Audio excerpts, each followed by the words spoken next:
2025 թվականի հունվարի 1-ից Ռուսաստանի Դաշնության օրենսդրության փոփոխություններից մի կետ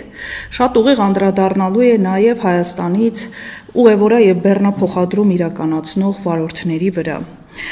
Դա Ռուսաստանի Դաշնությունում մոտարերկրյա քաղաքացիների իրավական կարգավիճակի մասին 115 ֆեդերալ օրենքի փոփոխությունն է, որը արդեն ուժի մեջ մտավ եւ հունվարի 1-ից ոչ վիզային ռեժիմի երկրների քաղաքացիները, որոնք Ռուսաստանի Դաշնություն մուտք են գործում ոչ աշխատելու նպատակով, այսինքն միգրացիոն քարտում այցի նպատակը բաժնում աշխատանք չեն նշում, նրանք նախկին տարվա յուրաքանչյուր 180 օրվա մեջ 90 օր գտնվելու փոխարեն այլևս օրացուցային տարվա ընթացքում կարող են գտնվել գումարային 90 օր, այսինքն երկու անգամ ժամկետը կրճատվել էր համաձայն այս փոփոխության։ Ինչը ցավոք սրտի վերաբերվում է նաև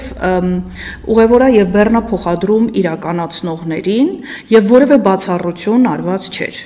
Միանգամից ասեմ, որ սա վերաբերվում է ոչ միայն ուղևորա եւ բեռնափոխադրում իրականացնողներին, բոլոր կատեգորիաներին, որի մեջ մտնում էին օրինակ օդաչուները, բորտուղեկցողները, ինքնաթիռների սպասարկող անձնակազմերը, գնացքավարները եւ այլն։ Բայց քանի որ մեր խնդիրը հիմա բեռնափոխադրողների հետ է կապված, դրա համար ես հիմնական ուշադրությունը հրավիրում եմ հենց բեռնափոխադրողներին։ Մյուս կողմից փետրվարի 5-ին ուժի մեջ մտավ վերահսկվող անձանց ռեեստրը եւ արտաքսման ռեժիմը, ռեժիմ վիսելկի մասին օրենքը, համաձայն որի վարչական խախտում իրականացնողները, որոնք գտնվելու ժամկետից ավել կմնան ՌԴ-ում կամ պայմանագրի ժամկետի ավարտից հետո նոր պայմանագիր չեն կնքի, բայց կշարունակեն մնալ Ռուսաստանի Դաշնության տարածքում, ժամկետի մեջ բուժզննում չեն անցնի եւ այլն, այսպիսի վարչական խախտումներ իրականացնողների համար ստեղծվեց վերահսկվող անձանց ռեեստրը, որտեղ երբ մարդիկ ընկնում էին, նրանց բանկային հաշիվները անմիջապես սառեցվում էին եւ որևէ գործարք նրանք իրականացնել չէին կարող, այսինքն բավականին լուրջ հետևանքներ է ունենում վերահսկվող անձանց ռեեստրում հայտնվելը։ Բայց վերահսկվող անձանց ռեեստրում հայտնվողների պարագայում ուրեմն նախագահի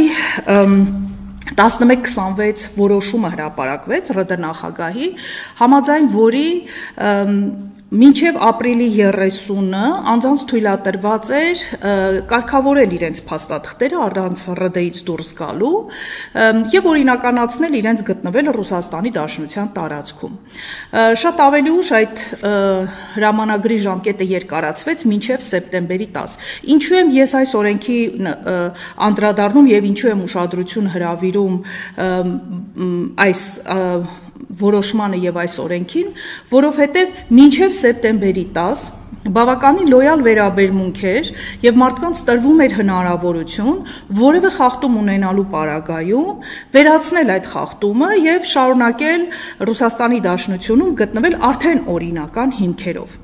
Ուստի մինչև սեպտեմբերի 10-ը որևէ խիստ հսկողություն որպես այդպիսին ոստիկանության կողմից չի դրսևորվել նաև փոխադրումներ իրականացնող վարորդների նկատմամբ եւ նրանք վարչական տույժերի չեն ենթարկվել։ Բայց այս սեպտեմբերի 10-ից հետո եւ այսօր արդեն մենք հոկտեմբերի 13-ն է, այսինքն 1 ամիս շարունակ բավականին խիստ ոստիկանությունը հետեւողականորեն ստուգում է բոլորի անձնագրերը եւ հաշվում այն օրերը, որքան են նրանք ավելի մնացել իրենց օրինական թույլատրված 90 օրից։ Այսինքն 90 օրը լրացել է ենթադրենք հունիսին, մինչև տվյալ պահը, երբ իրենք ստուգում են իրականացնում, հաշվում են, թե քանի օր է ավել մնացել տվյալ անձը Ռուսաստանի Դաշնության տարածքում։ Միանգամից ասեմ, որ ուրեմն վարչական իրավախախտումների մասին 114-րդ դաշնային օրենքի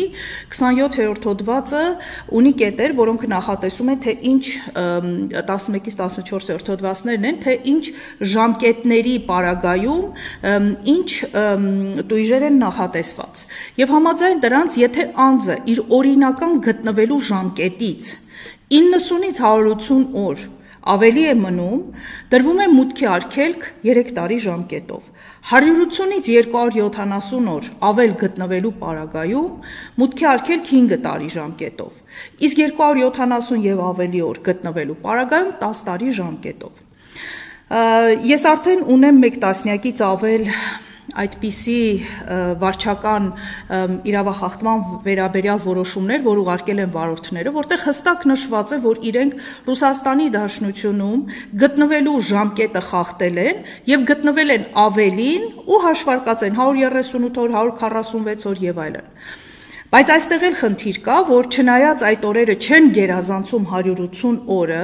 միևնույն է այս անձանց մուտքի արգելք դրված է 5 տարի ժամկետով, այսինքն նրանց պետք է գոնե 3 տարով տնեին մուտքի արգելք, բայց արդեն դրվել է 5 տարի ժամկետով։ Այստեղ մի բան հասկանանք, բեռնափոխադրողները այդ 90 օրվա մեջ չեն տեղավորվում տարվա կտրվածքով, որովհետև ճանապարհները փակ են, ստիպված են լինում երկար մնալ Ռուսաստանի տարածքում, ինչ խնդիր կա, որ չեն տեղավորվում։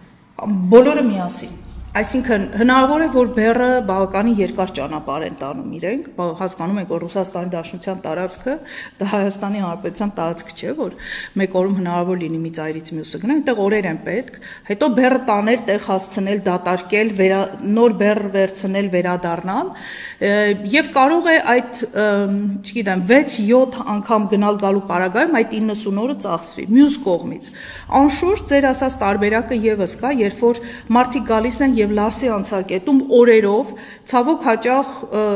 երկար են մնում, այսինքն լինում են դեպքեր, երբ լինում են 10, 15, նույնիսկ 20 օր իրենք ուղղակի այդ անցակետում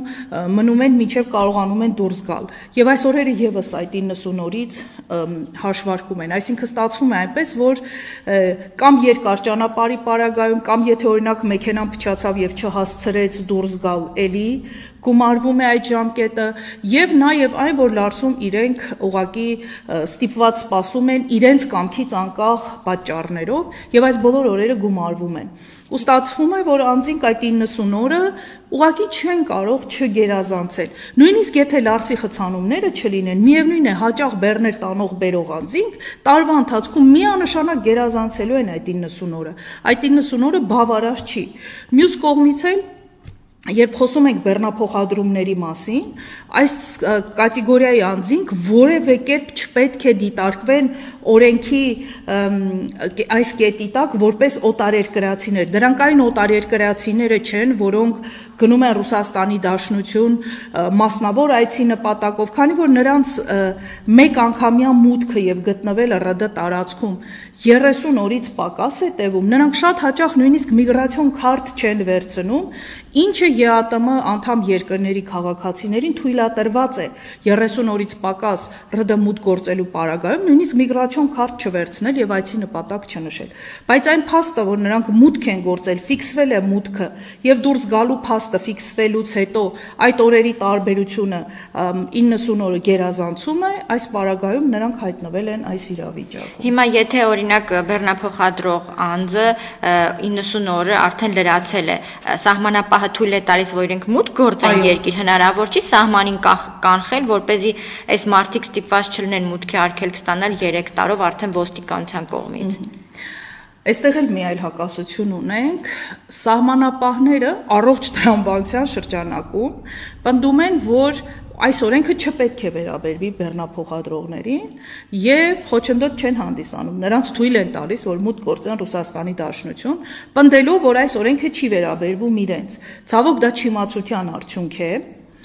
Իսկ ներքին գործերի նախարարության աշխատակիցները, դիցուք այս պարագայում ոստիկանները կամ ճանապարհատրանսպորտային ուրեմն ոստիկանները իրենք կանգնեցնում են, հաշվում են այդ օրերը եւ քանի որ այս օրենքի կիրառությունը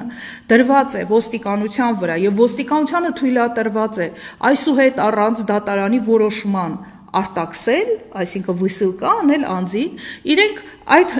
օրենքով նախաձեռնված իրենց տրված իրավասությունը իրացնում են եւ անձանց դնում են մուտքի արգելք, հաշվարկելով նրանց ավելորդ, այսպես կոչված, ավել գտնված ժամանակահատվածը եւ սա անշուշտ լուրջ խնդրի է բերում, որ